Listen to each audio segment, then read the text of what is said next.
السلام علیکم دوستو، میرا نام ہے محمد رضوان اور آپ دیکھ رہے ہیں کریٹیو ایجوکیشن کی series facts around the world. ناظرین گرامی، کیا آپ کا ذہن اس بات کو قبول کرے گا کہ کوئی خاندان باتھ روم میں زندگی گزار رہا ہو؟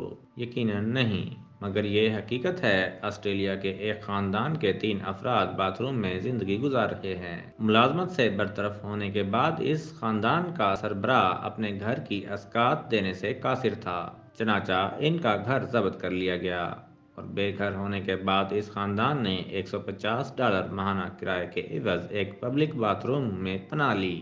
یہ خاندان کھانے پکانے کا انتظام بھی اسی باتھ روم میں کرتا تھا، جہاں انہوں نے ایک فریج کے علاوہ تفریح کے لیے ٹیلی ویژن بھی رکھا ہوا تھا۔ اس خاندان کا کہنا تھا کہ رات کے وقت شراب کے نشے میں دھت لوگ باتھ روم کا دروازہ کھٹکھٹاتے ہیں، جس سے انہیں الجھن ہوتی ہے، مگر انہیں یہ تسلی تھی کہ کم سے کم ان کے سر پر چھت تو ہے۔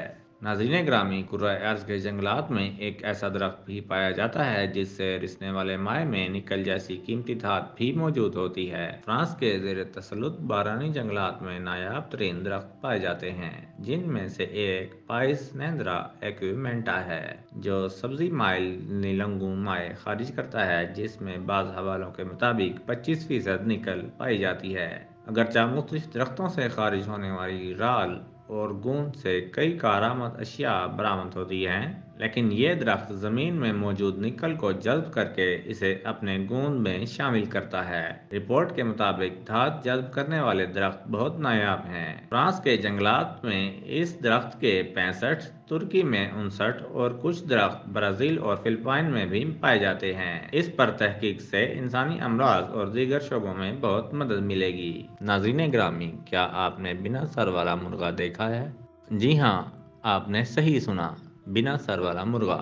ناظرین گرامی، 1945 کے موسم خزاں کی ایک سرد رات میں لائیڈ اولسن، جو کہ فروٹا کلوریڈو کا رہائشی کسان تھا، رات کے کھانے میں مزیدار چکن کھانے کی غرض سے اس نے مرغیوں کا شیڈ ہٹایا اور اس میں سے ایک مرغا جس کا نام مائک تھا اسے نکالا۔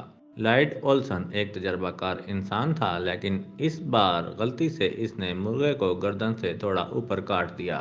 مرغے نے اپنے سر کا کچھ حصہ کھو دیا۔ اسی دوران مرغا اس کے ہاتھ سے نکل کر بھاگ گیا۔ لائیڈ اولسن جب صبح اٹھا تو اس نے پایا کہ مائک نامی مرغا ابھی بھی زندہ تھا اور اس کے سر کا بالکل تھوڑا سا حصہ اس کی گردن کے ساتھ رہ گیا تھا۔ اس طرح مائک بنا سر والے مرغے کے نام سے مشہور ہو گیا۔ بنا سر والا مرغا پورے 18 مہینے زندہ رہا۔ اس کا مالک اس کو گردن کے ایک سوراخ کے ذریعے کھانا کھلاتا تھا۔ حتیٰ کہ وہ عام مرغیوں کی طرح اڑ بھی سکتا تھا، لیکن اس کی بانگ پر ضرور اثر پڑا۔ ناظرین، آج کے لیے بس اتنا ہی۔ اپنا خیال رکھیے گا۔ اللہ حافظ۔